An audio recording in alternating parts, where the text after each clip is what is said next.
पैसे का मामला नहीं है, कि कितना हर्ट करता है। जिसकी कोई चीज सजाती हुई है, जिसके घर में कोई छोटी मोटी चोरी होती है, वो सालों साल जो है ना उसको दुख देती रहती है और उसके साथ उसके मन में भय बना रहता है। तो ऐसी छोटे क्राइम्स की तरफ हमने अपनी संस्था को उजागर किया है कि ऐसे लोगों पर नजर रखो। हाल तो सरकार ने जगह जगह पर सीसीटीवी कैमरास फॉरेन पैटर्न के ऊपर बना दिए, लगा दिए, लेकिन दुख ये है कि बहुत सारे कैमरा जो है वो लो प्रोफाइल है, वो ठीक प्रकार से कार्य नहीं करते हैं, वो इतने मतलब क्वालिटी वर्क नहीं किया हुआ, तो वो सब टाइम बंद भी रहते हैं, वर्किंग कंडीशन में भी होते हैं। तो इसकी तरफ से हमें प्रशासन को, सरकार को जब पूरी तरह से चौकन्ना रहना चाहिए कि ऐसी चीजों को जिनसे क्राइम को हम डिटेक्ट कर सकते हैं, उन चीजों को, उन साधनों को जो है हम बिल्कुल निपुणता से लगाएं, निपुणता से उनका इस्तेमाल करें। खन्ना साहब, मैं एक चीज और भी जानना चाहूंगा, जैसे कि आपने बात करी है, लेकिन क्योंकि कानून जो है वो संसद से बनता है और संसद से विदेशों में भी आपने देखा होगा कि वहां पर कोई भी आदमी क्राइम करने से डरता है। जब कोई क्राइम करता है तो उसको ये डर होता है कि मेरे को सख्त से सख्त सजा मिलेगी, और जबकि हमारे देश के अंदर लोकतंत्र को, संसद को सबसे बड़े दर्जा दिया गया है, ऐसे में हम क्यों नहीं उस कानून को सख्ती से पालन कर पाते? क्या ऐसे कारण होते हैं कि हमारा देश जो है वो सख्ती से किसी कानून को पालन नहीं कर पाता? देखिए, हमारी सरकार है, जैसा कि आप भी जानते हैं, आप इतने साल से जो है ये वोटिंग का काम करते हैं, 40 साल आपको भी हो गया, मैं देखते हुए आपको। जी सर। अब आप ये देखिए कि हमारा जो कॉन्स्टिट्यूशन है वो भी बॉरोड है, हमें बाहर से बॉरो किया, दूसरे विदेशों से इकट्ठा करके कॉन्स्टिट्यूशन बनाया गया है। जी, ठीक है। इसी प्रकार से आज जो टेक्नोलॉजी है वो भी हम बॉरो कर रहे हैं। हमें इस चीज का इतना ज्ञान नहीं था, हमारा देश अभी डेवलप नहीं है, डेवलपिंग जरूर है, जी, अभी डेवलप हो रहा है।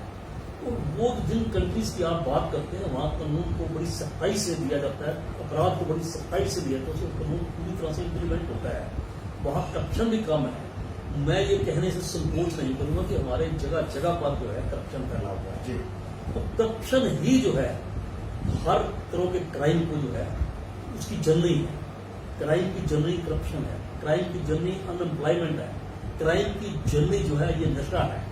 तो इन चीजों की तरफ हमें खास करके ध्यान देना चाहिए। आप देखिए, नारकोटिक एक्ट, एनडीपीएस एक्ट बनाया गया, इतना स्ट्रिंजेंट है, किसी के पास अगर कमर्शियल क्वांटिटी से ज्यादा कोई भी नारकोटिक पाया जाता है या साइकोट्रॉपिक सब्सटेंस पाया जाता है तो उसको 10 साल की मिनिमम सजा, 1 लाख का जुर्माना है। जी। लेकिन जो क्राइम करता है उसको इसके बारे में ज्ञान नहीं है। जो पहली बार क्राइम करता है उसको नहीं मालूम कि अगर मैं पकड़ा गया, मेरे पास फिर 2 किलो अफीम मिल गई तो मुझे 1 लाख का जुर्माना होगा, 10 साल में अंदर पड़ा होगा। उसको पता नहीं है, 6 महीने, साल, 2 साल उसकी जमानत नहीं होगी, उसको पता नहीं है। सबसे पहले हमें ये चाहिए कि हम समाज के अंदर क्राइम को रोकने के लिए पहले सोशल जो बुराई है, सोशल कुरीतियां उनको दूर करें। जी। और उसके लिए हमें बहुत वर्क करना है। उसके लिए हमारी हिंद एंटी क्राइम ऑर्गेनाइजेशन ने एक वेबसाइट भी बनाया। उस वेबसाइट के अंदर आपको 1-2 हफ्ते के अंदर हम वेबसाइट जो है वो सबको अप्रोचेबल होगा, सबको पासपोर्ट भी दिया जाएगा, वो उसके ऊपर देख सकते हैं कि हम उसको हमारा हैंडलर होगा, उसमें हेल्पलाइन होगी, आप कहीं भी क्राइम होता है हमें वो आप कॉल करो, हमें वो कंप्लेंट दो, हम उसका जो सोल्यूशन सरकार के माध्यम से निकालेंगे।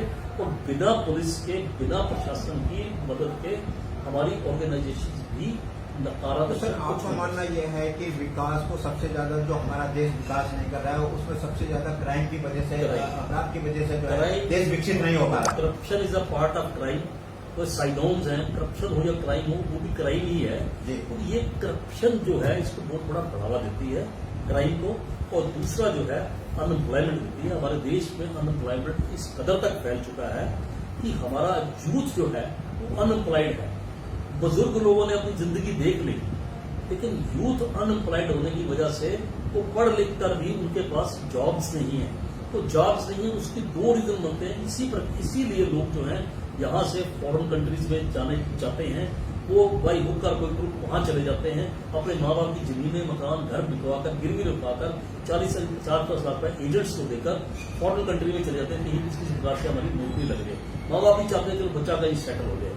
अब यहाँ अगर ये एम्प्लॉयमेंट हो, अगर आप एजुकेशन सही है, अगर आपको एजुकेशन के दौरान या पढ़ाई के दौरान आपको ऐसी एजुकेशन दी जाती है जिससे कि आपकी एजुकेशन कंप्लीट होते ही आपको जॉब मिल जाएगी, आपको जॉब की सिक्योरिटी ऑफ लाइफ मिल जाएगी, तो आपको सिक्योरिटी ऑफ लाइफ पर क्राइम क्यों करेंगे? कोई भी पढ़ा लिखा आदमी क्राइम करने से हिचकिचाएगा। एक मिनट जो सर, हेलो जी हाँ, क्या कर रहे थे आगे? मैं ये कहता कि अगर हम अब मुद्दा यहाँ से सवाल यहाँ से शुरू होता है जी। कि अगर आपका एजुकेशन सिस्टम ठीक जी। है, आज भी हमारा एजुकेशन सिस्टम उसको इम्प्रूव करने में सरकार बहुत और प्रयास कर रही है, but still it is defective. आज भी वो डिफेक्टिव है। आज भी हमारे गांव के जो बच्चे हैं हमारे, वो स्कूल में जाना पसंद नहीं करते। आज भी जो हमारा गरीब वर्ग है, एक निम्न वर्ग है, वो आज भी जैसे कुछ हमारे बिहारी भाई लोग ऐसे हैं, उनको झुग्गी झोपड़ियों में रहते हैं, उनके पास ना तो खाने पीने का साधन है, ना उनके पास कोई एजुकेशन के लिए कोई ऐसा प्रॉपर जो है एक समाधान प्रावधान बना गया है। वो लोग वैसे भी कुछ उनकी प्रवृत्ति ऐसी बन गई कि वो जैसे ही 5, 7, 8 साल के होते हैं उनको घरों के अंदर लगा दिया जाता है। तो जो चाइल्ड लेबर है, ये भी एक क्राइम है। और वो लगाता कौन है? हमारे जैसे जो पढ़े लिखे लोग हैं, अपनी सुविधा के लिए, अपनी सहूलियत के लिए उनको 1000, 1500, 2000 में एक 12 साल 10 साल की बच्चे को अपने घरों में लगाते हैं। और हम ही में से ऐसे लोग हैं कि उनके साथ क्राइम भी करते हैं, चाइल्ड अब्यूज भी होता है। तो ये सारी पनपति है, ये चीजें एक दूसरे से सारी मिली जुली है, एक चेन बनी हुई है।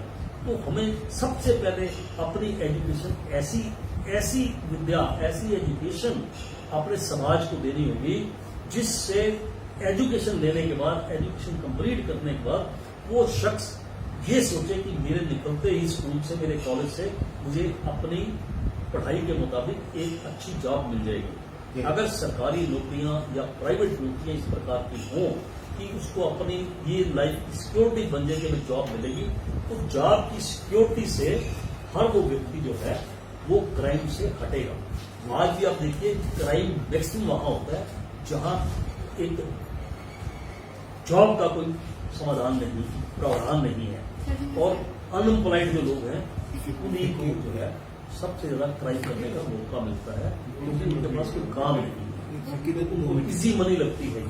खन्ना साहब, चलते चलते थोड़ा सा एक चीज और भी चाहूंगा, लोगों के लिए एक संदेश भी है, समाज के लिए पीड़ा का वो भी है, दर्द भी है, और बहुत सारी बातें भी हैं, उसके अंदर काफी राहत भी छिपे हैं। लोग शिक्षित तो हो गए हैं, माँ बाप जो है अपने बच्चों को बहुत अच्छी क्वालिफाइड भी करते हैं, विदेश भी देते हैं, बाहर भी देते हैं, सब काम करते हैं, लेकिन जो एक संस्कार है वो कहीं ना कहीं कम हो रहे हैं। वो हमारे समाज के लिए, हमारे देश के लिए, राष्ट्र के लिए जो है ना, वो कहीं ना कहीं हानिकारक हो रहा है। थोड़ा मैं चाहूंगा कि उस पर भी आप अगर समाज के लिए एक संदेश दें। काफी अनुभव आपका है, जीवन में आपने काफी जोड़ देखे हैं, तो क्या कहना चाहेंगे? मैं ये समझता हूँ कि जब हम सीखे हुआ करते थे, हमारे माँ बाप हमारी जरूरतें पूरी तो करते थे, लेकिन वेद की जरूरतें पूरी नहीं कर सकते।